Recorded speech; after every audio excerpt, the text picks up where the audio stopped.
Amadons Outside, written by Alexander Galati. Bonus Prequel Chapter, read by Alexander Galati. Prequel, The Curious Girl. It's late in the afternoon when Joseph returns home. He sits down heavily on the solid dirt ground, relaxing.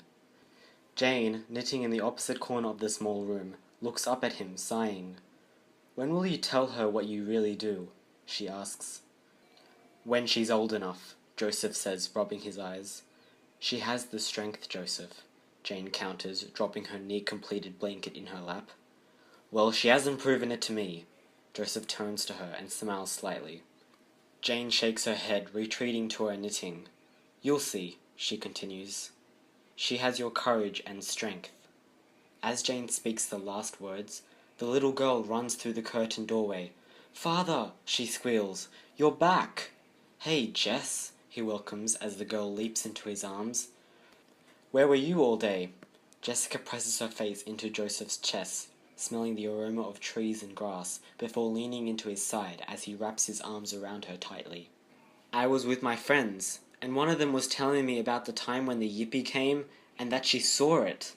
She smiles excitedly, looking towards Jane. "Mother, she said it was so big—" "Jessica!"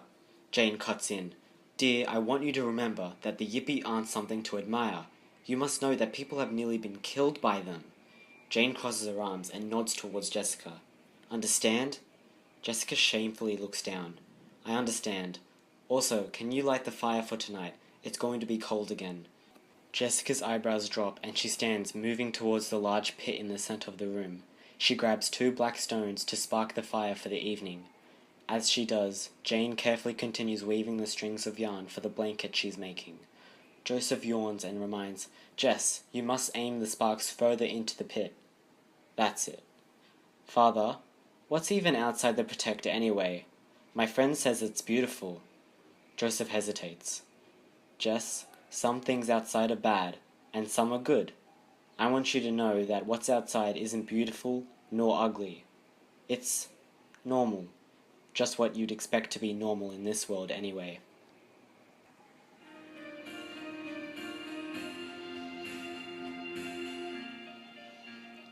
To continue reading, buy Amadons Outside on xlibris.com or amadonsoutside.com.